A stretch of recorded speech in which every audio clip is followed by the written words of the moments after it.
Brother job करते हैं? छोटा है सर। अच्छा, आपने बीएससी की है? जी सर।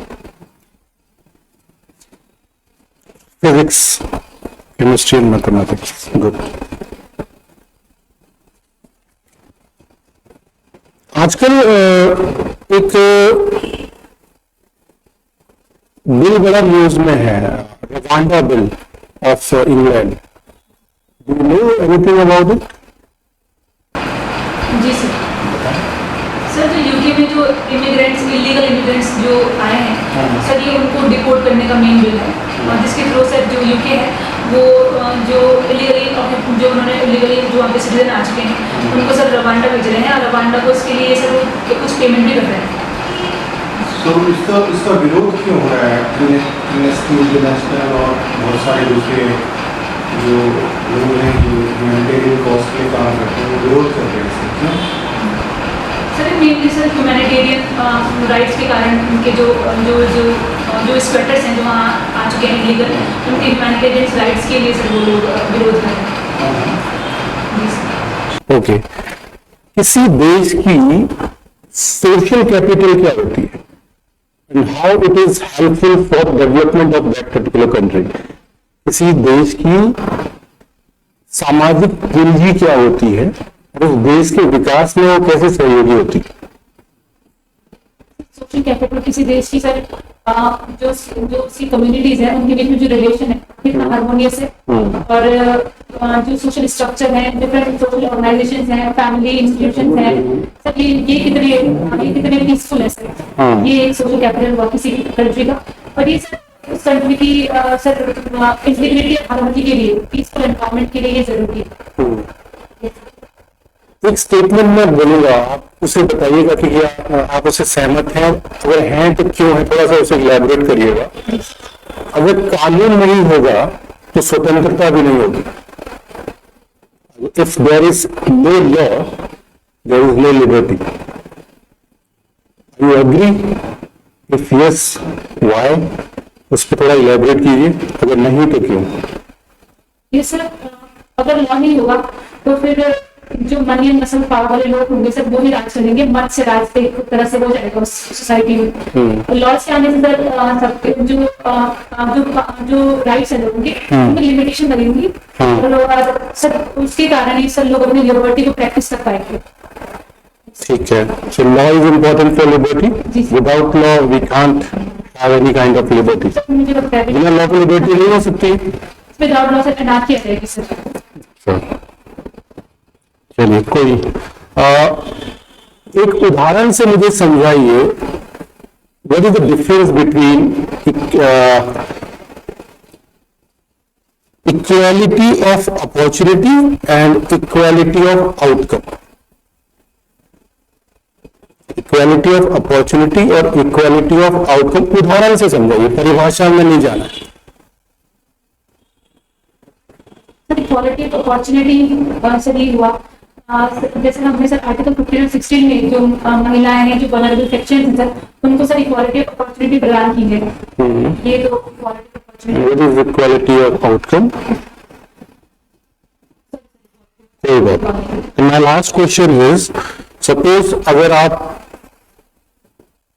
एसडीएम बन गए या जो भी प्रशासक आप बन गए और आपके कार्यालय में आपको पता चलता है कि कुछ लोग बॉडी शेमिंग का शिकार है, आप कैसे उसे रिजॉल्व करेंगे? आपके संज्ञान में आ गई होगा कि some people are being treated with body shaming kind of things, तो आप कैसे उसको उस मसले को देखेंगे, रिजॉल्व करेंगे, और ये ध्यान रखते हुए कि वो भविष्य में ना हो? सर जो लोग सर इसमें सम्मिलित हैं, जो संलग्नित हैं, जो बॉडी शेमिंग कर रहे हैं उनके खिलाफ सर मैं कुछ कार्रवाई तो करूंगी, क्योंकि इसके कारण सर बाकी लोगों को ये जो राइट टू डिग्निटी है वो कहीं ना कहीं फॉल्ट होती है। और दूसरा सर मैं एक अवेयरनेस चलाऊंगी अपने डिपार्टमेंट के अंदर ही कि जो हमारी पर्सनैलिटी है सर, हमारे कैरेक्टर है वो हमारी बॉडी से शो नहीं होती, जबकि जो हमारी इनर क्वालिटीज है उससे ही शो होती है। तो सर एक तरह का मैं अवेयरनेस सर अपने डिपार्टमेंट में चलाऊंगी। चलिए, ठीक।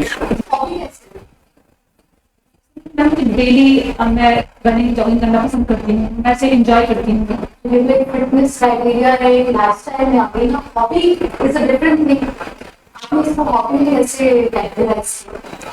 मैं मुझे जॉगिंग करते हुए मुझे खुशी होती है, मैं फ्री फील करती हूँ उस समय, I enjoy. That's how you're categorizing it as a hobby. Yes तो आप एक फिटनेस एंथुसियास्ट हैं जी। मुझे ये बताइए, रिसेंटली न्यूज में खाने को लेकर बहुत सारी चर्चाएं हो रही है, कोई भी ऐसे 2 या 3 न्यूज़ मुझे बताइए food related. Food related news में कुछ भी आ रहा हो खाने से रिलेटेड। पहला तो जो सिंगापुर में जो MDH मसाले जो इंडिया में से एक्सपोर्ट करता है सर, मैम उसके खिलाफ जो एडल्ट्रेशन उसमें हो रहा है, that is one concern. Ma'am दूसरा USA में मैम जो एवरेस्ट मसाले हैं आगे उनमें जो फिर से एडल्ट्रेशन पाई गई है, इसके लिए आंसर हो गए। दूसरा मैम जो डेयरी प्रोडक्ट्स होते हैं इंडिया में मैन्युफैक्चर होते हैं, उनमें हायर शुगर का प्रेजेंस पाई जा रही है, ये भी एक कंसर्न है। एंड वहाँ पे नहीं पाई जा रही, कहाँ से कंपैरिजन हुआ? मैम US से। तो आपको ऐसा क्यों लगता है कि इंडिया में ही इतना ज्यादा खाने को लेकर क्यों होता है? लेकिन जो रेगुलेटरी मैकेनिज्म है वो काफी ढीले है मेरे ख्याल से।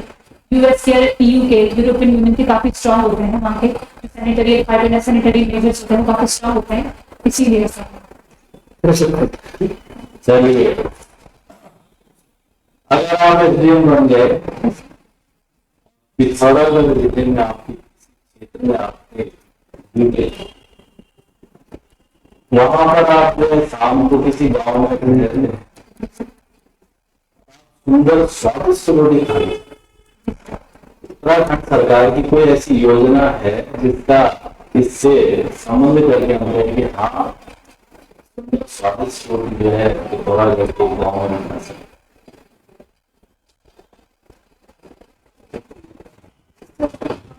जो कि वन डिस्ट्रिक्ट वन प्रोडक्ट है, उसके अंदर GI टैग हम देते हैं, जो हम सब GI टैग देते हैं, तो उसके तहत सर लोकली हम प्रोडक्ट्स होते हैं उनको एनकरेज करते हैं वो प्रोड्यूस करें।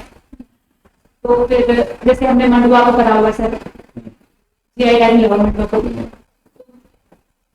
GI टैग मिलने के बाद उसका प्रोडक्शन बढ़ेगा, तो अगर हम कहीं जाएंगे सर उस एरिया में तो हमें खाने को मिल सकती है वो रोटी। स्वादिष्ट रोटी मतलब जीआई टैग से मिल जाएगी, ये तो बहुत ही चलिए।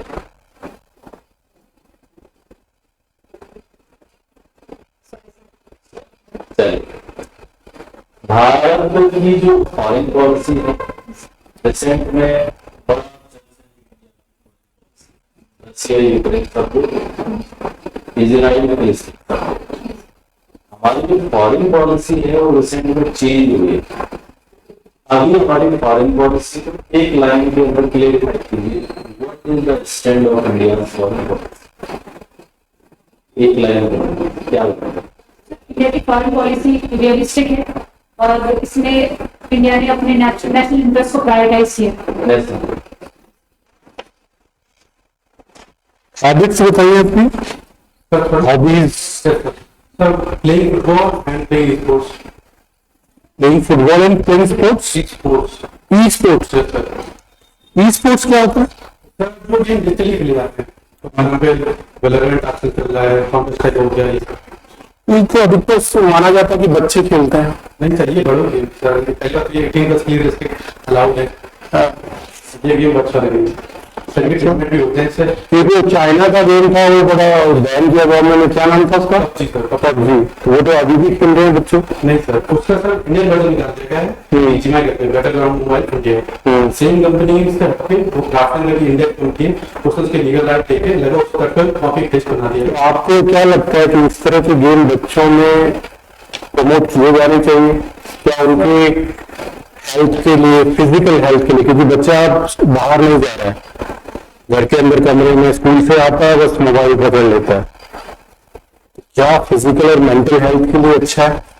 सर एक हफ्ते ज्यादा को कोई भी चीज फिजिकल मेंटल हेल्थ के लिए अच्छी नहीं होती है। हम्म। और ये गेम भी अगर शेयर करते हैं जैसे रिस्ट्रिक्शन लगाई गई गेम के द्वारा खुद ही हाँ। अगर ज्यादा खेलते हैं तो सर ऑब्वियसली ये लास्ट जनरेशन है, हाँ। आईज की और मेंटल इश्यू तो हो गई है। हाँ। लिमिटेड पैरामीटर खिलाया जाए तो कोई इशू नहीं है। इवन जो बड़ी स्पोर्ट्स टीम होती है ना वो फिजिकल स्पोर्ट पे भी ध्यान देती है ताकि मेंटली फिट रहने के लिए एक्चुअली फिट रहना ही नहीं, इन गेम्स में बताओ क्या है, बच्चा एडिक्ट हो जाता है, Yes. कुछ इस तरह की चीजें होती है, कुछ रिवार्ड पॉइंट बढ़ते जाते हैं तो बच्चा उनको अचीव करने की वजह से आगे बढ़ता बढ़ता इस तरह का वो हैबिचुअल या एडिक्टेड हो जाता है, तो फिर वहां से इसकी लत छुड़ानी बड़ी मुश्किल हो जाती है। Yes. तो पेरेंट्स के लिए विशेषकर एक बहुत बड़ा इश्यू है। Yes. तो मुझे लगता है बच्चों में ये प्रमोट नहीं होना चाहिए या कुछ ऐसे रेस्ट्रिक्शंस होने चाहिए उसमें। प्रमोशन बंद करके आप कोई चीज नहीं कर सकते सर। हाँ सर प्रमोशन बंद करके आप कोई चीज नहीं कर सकते सर। हाँ सर आप बच्चों को सिखा सकते हैं, समझा सकते हैं कि इसके क्या चुना कितने देर खेल सकते हैं, किस तरीके से खेलना है। वो चीज अगर मानिए क्रिकेट भी अगर आप टूर्नामेंट खेलते रहे तो भी आपको फिजिकल फटीग हो जाएगा, आप मेंटल इशू होगा। अच्छा। जो भी आप फिजिकल स्पोर्ट में ट्वेंटी फोर आप खेलते हैं तो भी आपकी बॉडी के लिए दिक्कत नहीं होगी। फॉर एग्जाम्पल आप अगर बॉक्सिंग करते हैं तो आपने देखा होगा बहुत सी बॉक्सर के जरिए उनके ब्रेन इशू, थाई इशू और ट्रीटमेंट इशू आ जाते हैं। अच्छा, कोई बात नहीं, ठीक।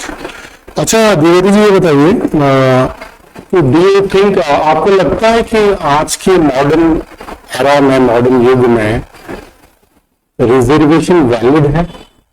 अभी देखा है वो वैलिड है सर। अभी हमारा तबका मल्टी पॉवर्टी से लेकर क्षतिग्रस्त है सर।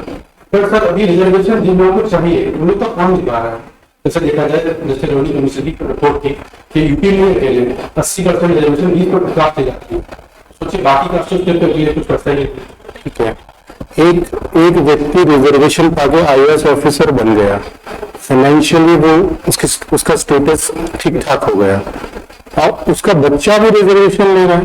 सर यही पे हमें सारा सुधार करने की जरूरत है। यहाँ पर अगर ब्रिटिशियंस की जो दार्शनिकता है इसको लेकर टॉपिक को लेकर यही इशू है। फॉर एग्जाम्पल रामनाथ कोविंद जैसा राष्ट्रपति है, उनके बच्चों को या बच्चों मिलेंगे जो काम चलाने वाले होंगे। बिल्कुल। तो यहाँ पर अगर कुछ हमें लाइन खींचनी पड़ेगी, इसके लिए जैसे टीनेजर वोटिंग चलता है वैसे में अच्छी अच्छी में कुछ सावधानी होगा। आकाश आप पहली बार देहरादून में हो?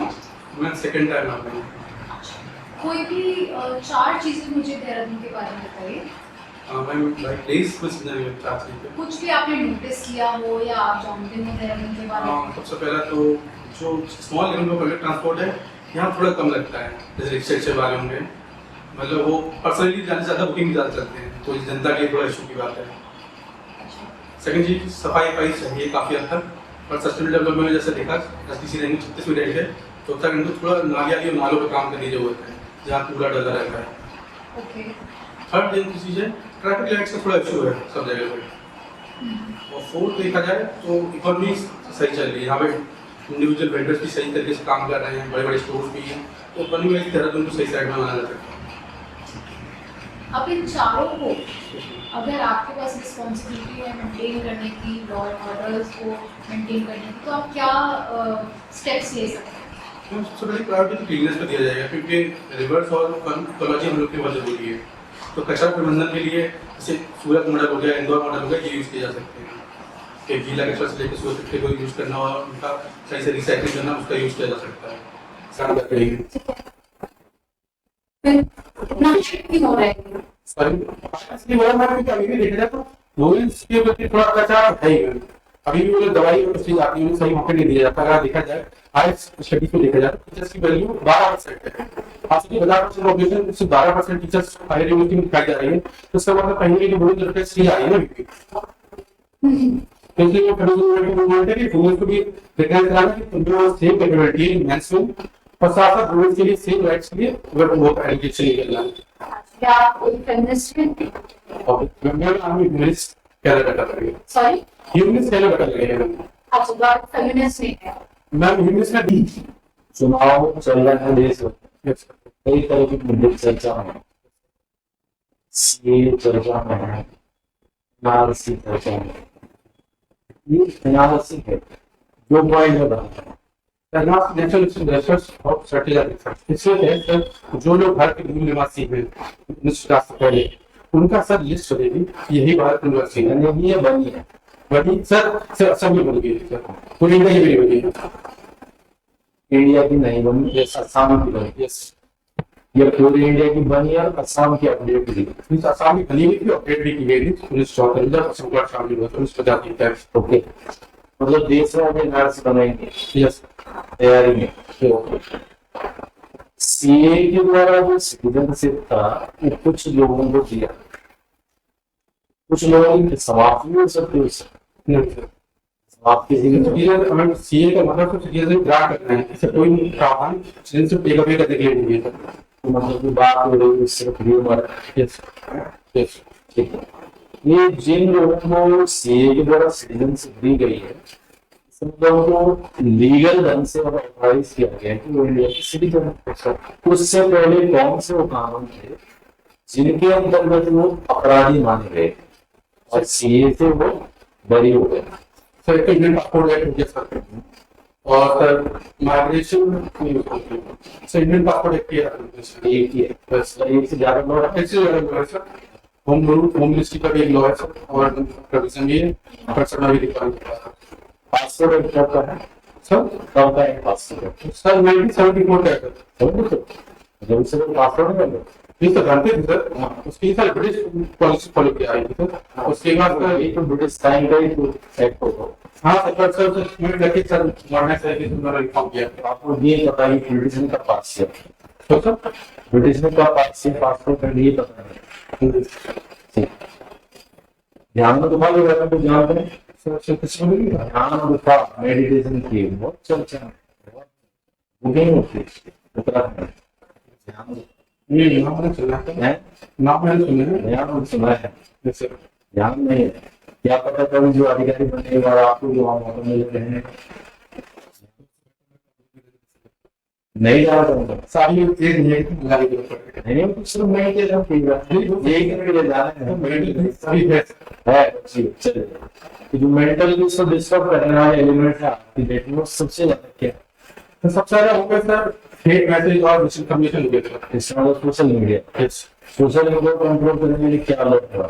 सर, एक तो आईटी एक्ट 2000 है, ठीक सर, और सोशल मीडिया के रेगुलेशन के लिए 2022 में गवर्नमेंट ने प्रोविजन ड्राफ्ट किए हैं। इसके अंदर 3 एक्ट बनाए गए हैं। कंपनी को अपने अंदर एक ऑफिसर बनाना पड़ेगा जो सारी कंप्लेन लेगा, एक ऑफिसर बनाना पड़ेगा जो सारी कंप्लेन का वो एनएक्टिव कराएगा, और गवर्नमेंट से डायरेक्ट कंप्लेन करेगा, ठीक है, तो काम चलेगा। और गवर्नमेंट चाहे तो सभी के बारे में इंफॉर्मेशन दे सकती है। ओटीटी के ऊपर क्या बदलाव है? सर ओटीटी के ऊपर लेकिन सर उन्हें आइडेंटिटी और सब पे रुकने के लिए सर फिल्म ओटीटी के फिल्म ही थोड़ा नहीं सर, ये टू जेड यस सर, पहले सर फिल्म एक्सेप्ट मीडिया लगता अब लेकिन सिनेमेटिक एक्टर ओटीटी को भी लाया जा रहा है ताकि इनके जो भी कंटेंट आ रहा है। हाँ सर, फिल्म सिनेमेटिक एक्ट है सर। सिर्फ एक ही है, तो ओटीटी पूरा प्लेटफॉर्म कवर तो होता नहीं। सर पहले फिल्म सिनेमेटिक सिर्फ ऑफलाइन सोशल मीडिया की बात कर रहे हैं, जैसे हमारे पास आईडी है, ये एक पार्ट के लिए सारे ऐसे हम करें ओटीटी के लिए तो ऐसा लॉ है भी भारत में लाया गया है। सर फिल्म सिनेमेटिक एक्ट में भी ओटीटी को लाया गया है ताकि इसकी जो इंटेलिजेंस सिनेमेटिक की तरह लागू किया जा सके। रिजर्वेशन बोला पाला, यस सर। इन दोनों को रिलेट कीजिए। सर डोरा वाले में कभी तो छोटी कम्युनिटी होती थी, कोई जो बोले खाना पड़ता था, और बड़ी कम्युनिटी को पैसे देके भी इससे बच सकते थे। तो छोटी कम्युनिटी गरीब लोग हमने उनको जो डोरा बांधी कर करके तो देखा जाए रिजर्वेशन उन लोग की ज्यादा जरूरी है जो इकोनॉमिक और सोशल बैकवर्ड है और जिन्हें इस चीज का कष्ट नहीं पड़ा। आरक्षण की बात हो रही है, इसे संतोष सर, नहीं ताकि हमारे कॉन्स्टिट्यूशन के खिलाफ है, हम सेक्युलर कंट्री है, तो अगर हम रिलीजन में अगर आरक्षण देने लगे सोसाइटी में आंध्र प्रदेश को दिया गया तो 5 सर वो जाति को दिया गया था। को दिया गया, मुस्लिम 5% आरक्षण। देखो मैंने पढ़ा था कि ओबीसी में 72 जातियों को इंसर्ट कर दिया था उन्होंने, और जो बाकी मुस्लिम जातियां था उन्हें इधर अपना ओबीसी और सब में डाल दिया गया। तो देखा जाए तो उनका धर्म नहीं दिया गया था, पर उनको ओबीसी जाति में कैटेगराइज कर दिया गया था। अगर आप जो है अधिकारी होते सब उत्तराखंड तो आप 3 कौन से कदम उठा जिससे ये यात्रा सुगम, सरल और सुरक्षित बने। तो सबसे पहले तो होता है कि जो रास्ते हैं उनके क्लियरेंस कराना, उन पर तैयारी रखना कि कोई भी इशू है। सेकंड है टोकनाइजेशन सिस्टम। कभी ये होता है दर्शन मिलता है, जब आती है टाइम कभी होती है तो उसके लिए टोकनाइजेशन मिलता है। थर्ड ये पहले मेडिकल फैसिलिटी प्रोवाइड करना, जैसे इलाज की कंक्लूजन 2 लाख 7 लोग दुर्घटना रास्ते में गई, मौत हो गई।